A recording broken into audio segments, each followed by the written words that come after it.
Hello and welcome. This is Art Fuel with the Cloud Native Apps Business Unit at VMware.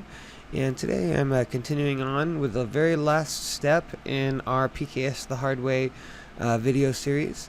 This follows the PKS the Hard Way course on the PKS Ninja GitHub repo.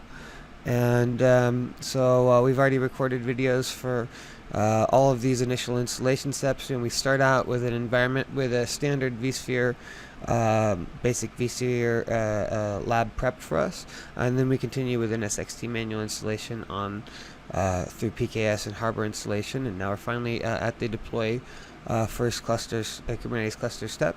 If you're just joining us in this video and you're interested in others, definitely you can find them on the PKS-Ninja-Labs channel on YouTube.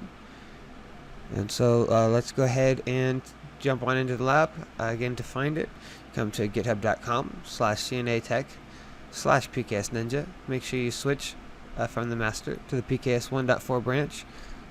Go to courses. Look for PKS the Hard Way right here. And we can see information here about getting access to the PKS Ninja Lab environment. Each of the lab guides, in addition to having video, has essentially click-by-click screenshots and so on, so you can get a lot of information from reviewing the lab guides as well. So let's go ahead and jump in now to deploying the first Kubernetes cluster. The first step that we need to do, we already created our PKS control plane environment, and we're essentially ready to tell PKS to go and create a Kubernetes cluster for us.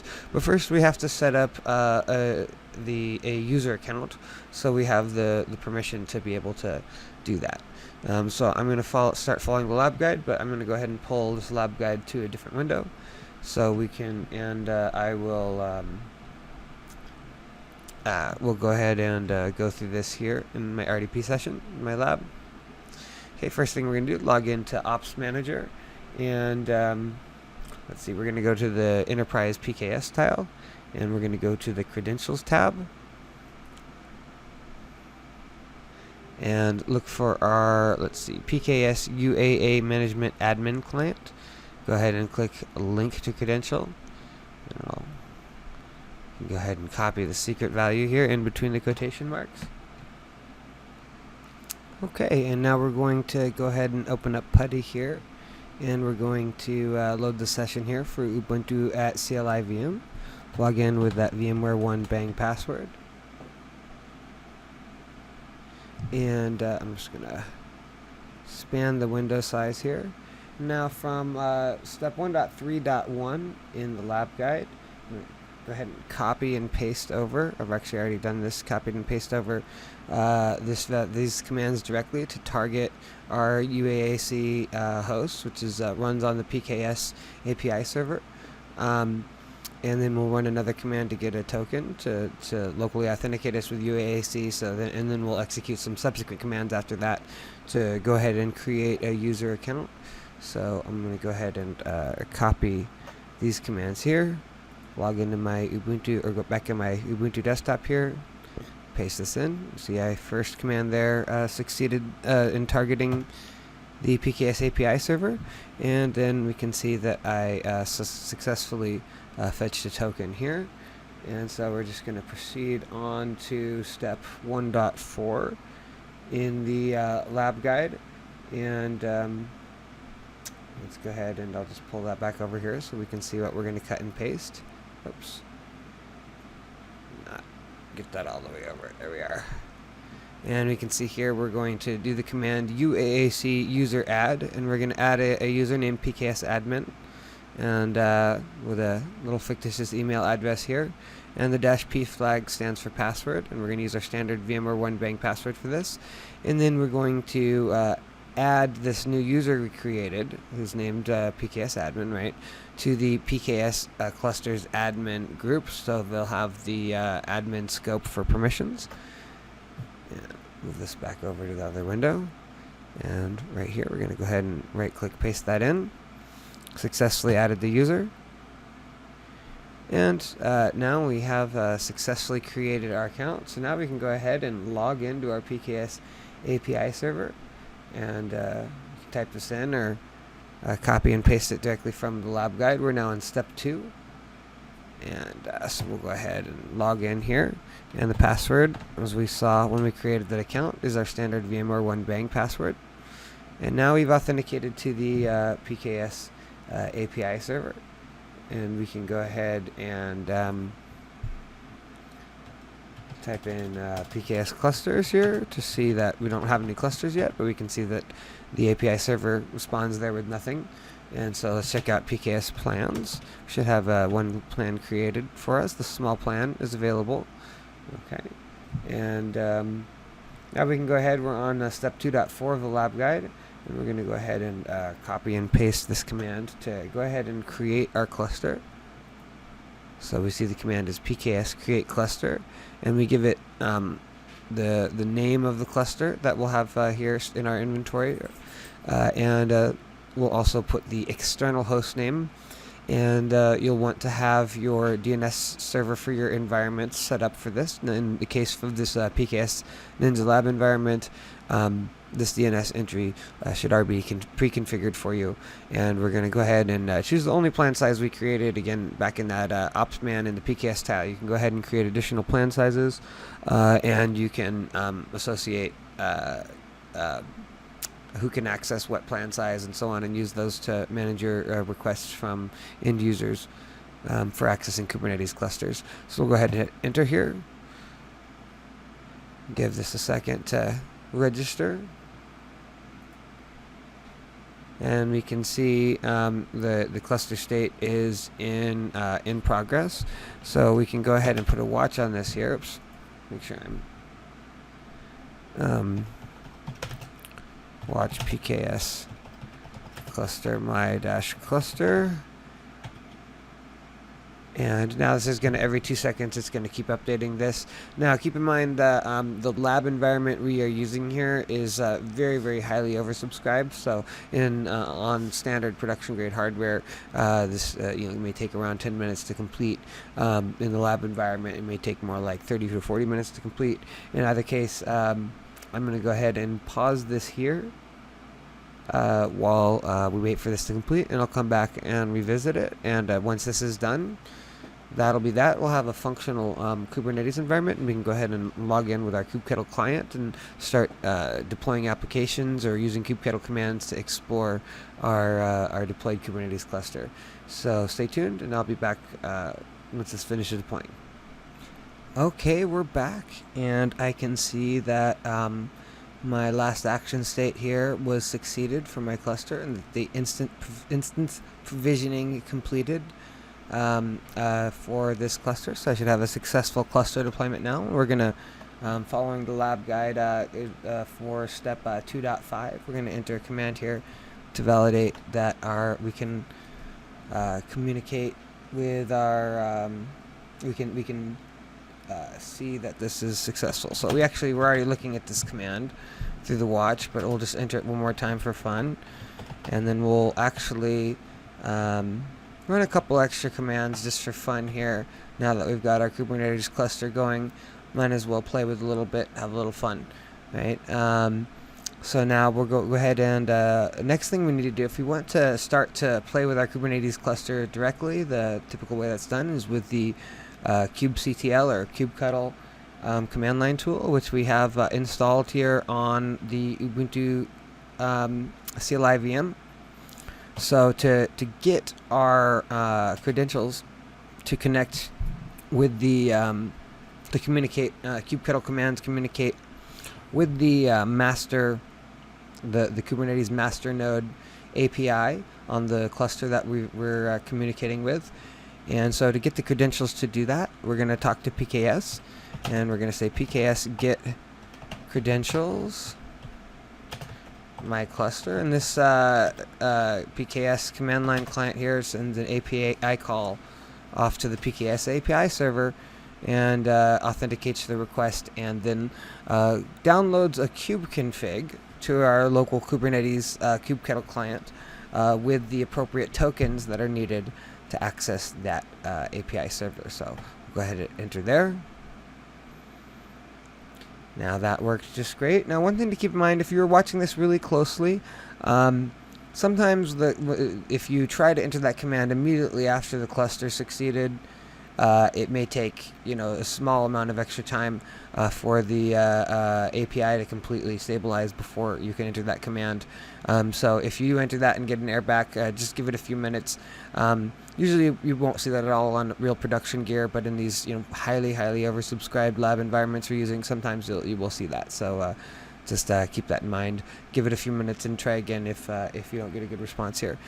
Okay, so now that we can do that, we can actually type commands like kubectl get nodes, and see this will report on in a currently in PKS deployed Kubernetes clusters. We have the Kubernetes agent running on the worker nodes only, so this command will respond with our 2 nodes. We can go back into vCenter into the notes for the VMs there to correlate this. So we have some additional API tools. We don't have them in the lab right now, but we'll be adding shortly, or not API tools, UI tools that will visually correlate this information for you, making it much easier to correlate between my Kubernetes node VMs and what exactly I see in vCenter, making it again real easy for the VI admin to help support these environments. Now let's go ahead and let's just go ahead and look at kubectl get pods all namespaces, because when we create our cluster, there's a anytime you create a Kubernetes cluster, you have a certain amount of administrative pods that are created with the cluster that help provide all the default services that exist in a cluster. And with Enterprise PKS, we do customize these to ensure you have all the services that are provided in the enterprise class environment here. So you can see here we've got our kube system standards. Metric servers are kubedns that uses the core DNS application, and our Kubernetes dashboard server, and our different agents that are running for our PKS system environment. And let's go ahead and look at that Kubernetes dashboard here. It's not in the lab guide here, but we'll actually jump into a different lab guide here on the PKS repo, just to reference the commands that we want to see. So we're going to look at the PKS troubleshooting 1 lab guide you can find here, clicking in lab guides, navigating into the PKS troubleshooting here, and we're going to step down to step 2.2.11, and what we're going to do here is we're going to do this on the command prompt on our Control Center desktop. And what this does is, because we have we're gonna cache those credentials in the command prompt session that allow us to communicate with the master API server, right? But we don't have that doesn't allow anybody in our environment to get access to that API server. It's on a NATed network, and so but the kubectl client does have the ability to proxy connections. And so if you are able to establish a nice certificate-based encrypted communication stream with your kubectl, you can issue this kubectl proxy, and then you can access the IP address of the host that's running kubectl proxy to forward requests to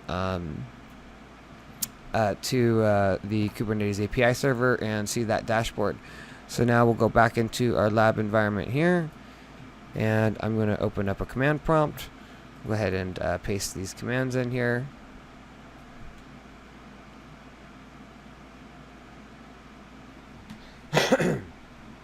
And we'll enter kubectl proxy, and we can see starting to serve on 127.0.0.1 and so we can actually open up our web browser right here, and we already have a bookmark here for the Kubernetes dashboard. We can go ahead and click in here, and we're going to need our kube config, which, let me grab that. The instructions again are in that. So we can see here in the lab guide, we need to navigate to the C users administrator kube directory and select the kube config file. So let's go back into our lab environment here, and we selected kube config. We'll go ahead and, what did we say? We said it's at C users administrator, and .cube, and we see our config file here. We'll open that, and that's going to authenticate us to the Kubernetes dashboard.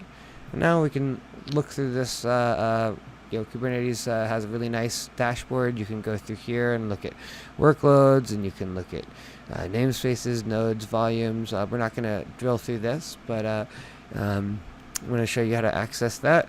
And we'll do one last little thing here to play with our Kubernetes cluster before we exit the video. And let me pull up our hold on. Let's see. I'm going to get back to my lab guides here, and let's see. Thought I had a window open here. So yes, so now I'm going to actually look at another lab guide we have here. This one's called Deploying Containerized Applications. I recommend going through this whole lab. It's a fun lab. You get to build some Docker images and learn about containers and stuff, but we're actually going to skip to this real quick exercise we can do here. We're going to just run.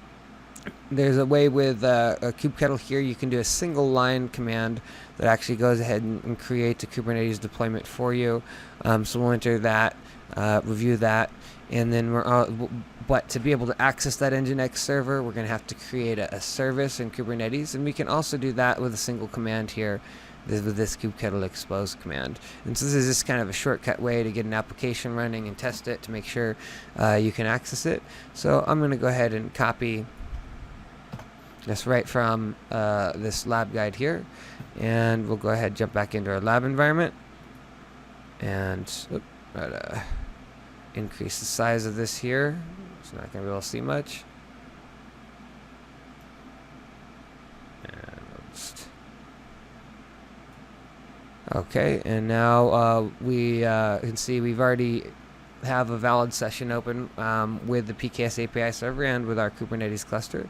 So we should be able to just paste this right in. And let's see, kubectl.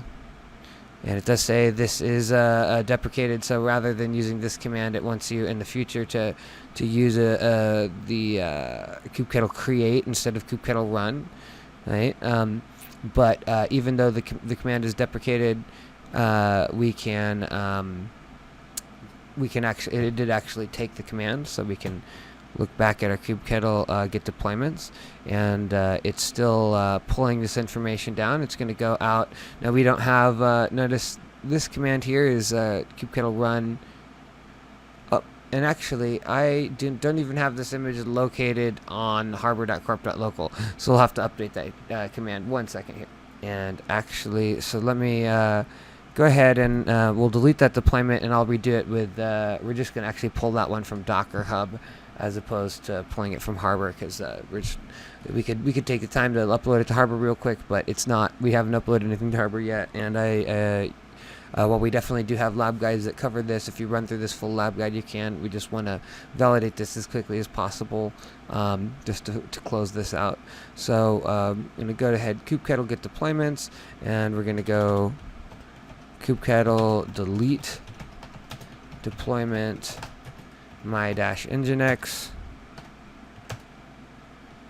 And that'll clean that up.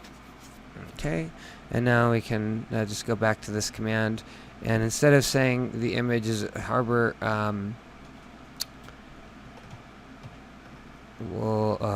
.cope.local, we're just going to allow this to go out to the default container registry, which is Docker Hub. So if we just select Nginx latest here, that should do the trick. So let's go ahead and give this a try. And again, I should have done kubectl create as opposed to kubectl run, but at least at this point in time, it still works. So let's just go ahead and type in our kubectl get deployments. And we're ready already, so now I can do kubectl get pods. And notice this time, last time we saw up here, the output of the command for all namespaces, we're seeing a bunch of containers running in different namespaces when the PKS system and the Cube system namespace. When I record or sorry, when I ask for all namespaces. In this case, notice I'm not specifying any namespace. And that's because when I run a deployment, if the deployment manifest, if I don't add a flag or add an entry in a deployment manifest that specifies a namespace, it's just going to apply to whatever namespace I'm actively in right now. And since I haven't changed my namespace, there is a default namespace. So if we go kubectl get namespaces, or we can do ns for short, we can see here that there is a default namespace. Is a standard Kubernetes feature, and so by default when we log in, we're going to be in our default namespace unless we tell the system to join a different namespace. So we have our Nginx application running. I'm going to jump back up into my lab guide and grab that reference for this expose command, right? And we're going to expose this deployment called Nginx, or my-Nginx, right? It's referencing the deployment name. And that's going to create a load balancer service with NSXT. So this is really cool. We entered this one command, and that's it. NSXT will automatically provision a load balancer on demand for this and assign an IP address from the VIP IP pool that we created earlier when we did the installation. And then we're going to look at kubectl get services, which will get a summary of the services that we deployed, which should just be the service. And we'll also show this kubectl get service command, my Nginx, and show the YAML output, which allows us to get a kind of a moderate amount of detail if we need to look deeper into service. So we'll go ahead and switch back into our lab environment here. We'll paste those commands in, and we can see here that we have this internally, we have this cluster IP service that's kind of by default, so that way when pods need to internally communicate with the Kubernetes API, they have a cluster IP address to do that. And then we see the my Nginx service here that we created, and it created a load balancer. The external IP is still pending. So let's go ahead and actually enter this -o, which stands for output YAML, and this is going to give us a longer description here of what's happening here. So we can see a more detailed view of this, and we can see now that it has, after we entered that first command here, it's had enough time to grab the IP. So if we actually enter that summary again, we'll see that the external IP here is presented, and it also shows this 100 address, and this is for this isn't where you access it. This is if you're actually applying policy and filtering between services in these environments. This is an address that you need to know for that, but we can ignore that for the time being. That's a little bit outside of scope for this, and we should be able to go to 1040 1441, and we advertise this on port 8080, right? So we can see that up here, and that's the external facing port number versus our internal. And so we'll go to port 8080 here on 1040.14.1. Let's go ahead and open a lab browser, and we'll go http://10.40.14.41 :8080, and hit enter, and we can see welcome to Nginx. So just like that, in 2 lines, we were able to deploy an Nginx server, and with actually 1 line for the deployment, and then 1 more line to fully automatically create a dynamic load balancer service. And with this, we can jump into Kubernetes now and scale up replicas. So if we wanted to have scale up the replicas for this Nginx server to have 5 replicas, you just a simple kubectl command does that, and NSX will automatically see that and automatically update your load balancer pools and load balance across all your available nodes. Just from doing some pretty simple things, you get a tremendous amount of automation and benefits from Kubernetes here. So that was deploying our cluster, and we threw in a little bonus there, deploying an application and looking at the kubectl dashboard. So thank you for taking the time to come through this journey through the PKS the hard way installation. We walked through a complete manual installation, and again, if you're just joining us for this video, keep in mind we're following along. If you come to the PKS Ninja homepage, you can go to courses, make sure you click on this PKS 1.4 branch if you're looking for PKS 1.4 materials, and PKS the Hard Way course is where you can come for a summary of all the different videos that we've made in this series, and you can also come here to see the step-by-step instructions, using a screenshot per mouse click, for a detailed walkthrough of PKS installation and configuration in this one specific environment. Okay. To see the other videos, if you come, let's see, we have this channel PKS-Ninja-Labs. And so you can search for PKS-Ninja-Labs on YouTube, PKS-Ninja-Labs. And if you come to my channel, you can see we have several different videos here. If you come to the playlists tab, you can see we have listed out here all the videos for the PKS the Hard Way manual installation walkthrough. So thank you very much for joining me in this series. I hope you've enjoyed it, and have